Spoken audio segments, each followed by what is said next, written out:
over my dead body. Doodles, AnecDoodles, yeah!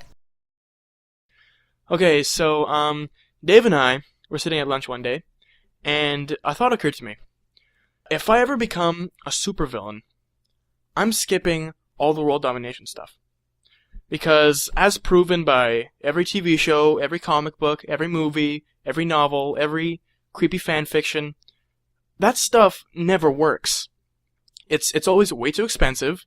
It's too complicated.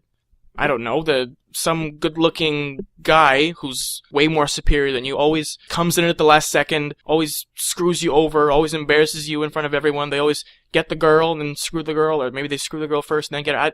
I don't even know. Whatever. You always lose in the end, and you went through all that trouble. Like, you probably paid all your scientists and guards and all that stuff millions of dollars, and your timeshare's gone because your evil facility got blown up. It's not working. It's not worth it. So I've decided that if I ever become a supervillain, I'm gonna skip all that stuff, and I'm gonna try something totally different.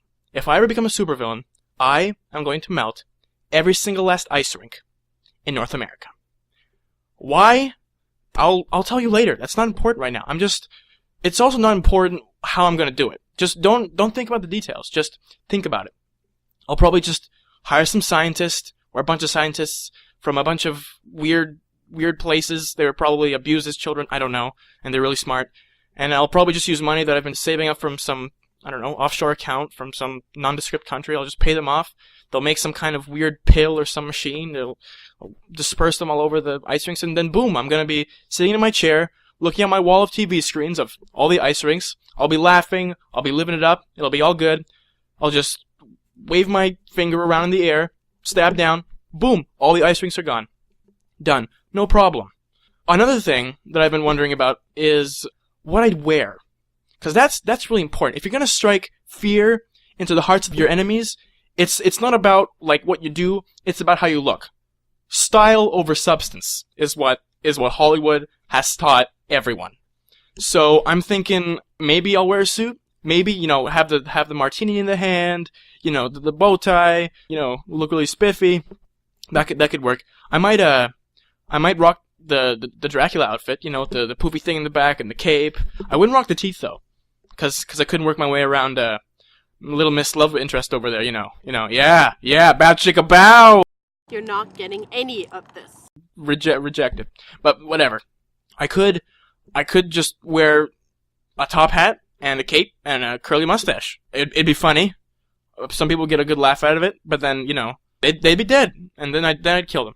Anyways, and another thing that I'd make sure to take care of if I was an evil villain would be to make sure that my fortress was literally impenetrable. Like, I'm not BSing here. If you manage to get to me, you're one of three people. You're either the luckiest person on this planet, Harrison Ford, or God. And if you were Harrison Ford, you didn't even have to go through all the trouble that I'm about to set for you. You could have just knocked on the door and been, "Hey, Mike, I'm here to make you pay for all your crimes against humanity." I would have ran outside with all my Indiana Jones memorabilia and like, "Oh my God, Harrison Ford, I love you. I give up."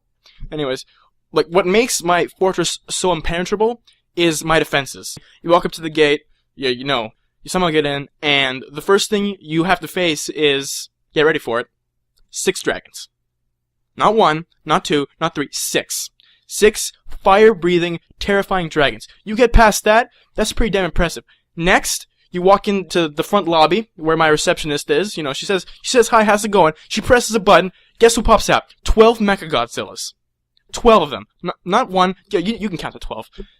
Not a regular Godzilla. A Godzilla made of metal. Okay? 12 of those bastards. You manage to take care of that.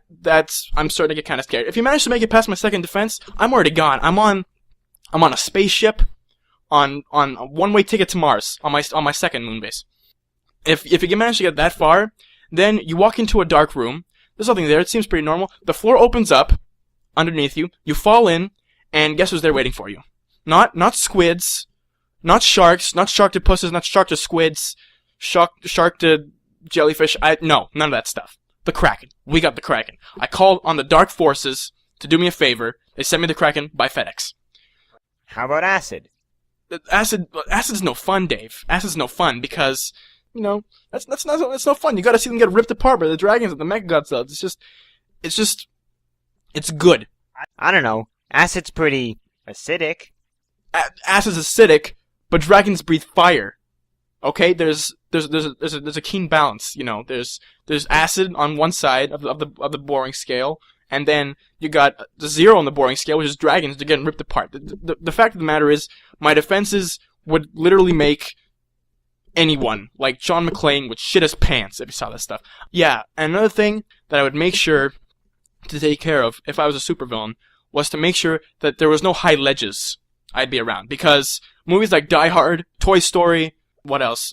Star Wars, all of their villains have fallen to their death. The Emperor, Zurg, basically, they've all fallen to their death. And I'd make sure that there would be no chance of the good guy just walking up to me and going, "Hey Mike, guess what? Look behind you." Oh, what? Boom! Pushed off, and I'm gone. I'm dead because I fell to my death. I'd make sure there would be absolutely no chance of that. Another thing that I'd make sure of is to not dilly-dally when I have the good guy where I want him, like every stupid James Bond villain.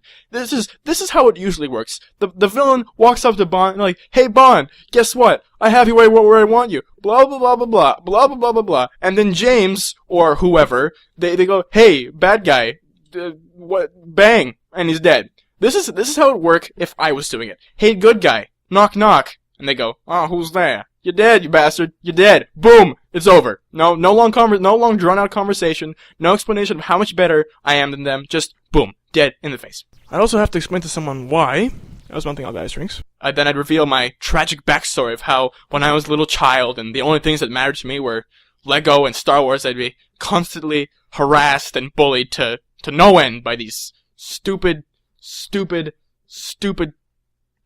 jocks. I hated those guys. And then whenever they'd walk away all satisfied and, "Oh yeah, high five, and yeah, let's go to the rink on Saturday and pick up chicks," I'd always shake my fist and say, "God damn it, someday I'm gonna have my revenge, and I'm gonna make all you bastards cry like little bitches." Anyways. This is starting to sound like a monologue. Again, this is a monologue, okay? This is a monologue rant about how I'm gonna melt every ice rink. This is what you would be saying to the guy you had on a silver platter. No. I'd tell, like, my receptionist this, or, like, random guard B at lunch. They'd be working with me. And anyways, another thing I'd make sure to take care of is that when I go through with my master plan of melting all the ice rinks, I'd station guards, or mechagodzillas, or dragons, at these places. If you start messing with them, they'll shoot you. You touch my guards, boom, they're dead. And these guards are hardcore. I don't mean just like some random guy that I picked up off the street. These guys have served jail time. These guys have killed men. These guys have no emotion in their eyes. These men have eaten little babies. These men and women. Oh well, I'm not trying to be sexist. Oh, well, I'll have women guards. Yeah, all these people will basically be terrifying. You wouldn't be able to walk into like a coffee shop and talk with them. That wouldn't happen. Another thing that I'd make sure of is to make sure that I don't fail. Because if you do, and I do get embarrassed by X good guy, I wouldn't be able to live life normally anymore. I couldn't walk into a movie theater and say, "Yeah, I want a ticket to True Grit," and then the person would say, "Hey, wait a minute, aren't you that guy that tried to take over the world?" "Yeah, asshole, that was me. Now I want that movie ticket with a giant popcorn and a drink, because I'm going to be stuffing my face during the movie while crying deeply." And then Dave's talking about how it would be all complicated, and then we wouldn't know where to get the funds from. What I'm trying to say is, how we get to me being a supervillain isn't important. As long as I end up there, it'll be freaking amazing. The end.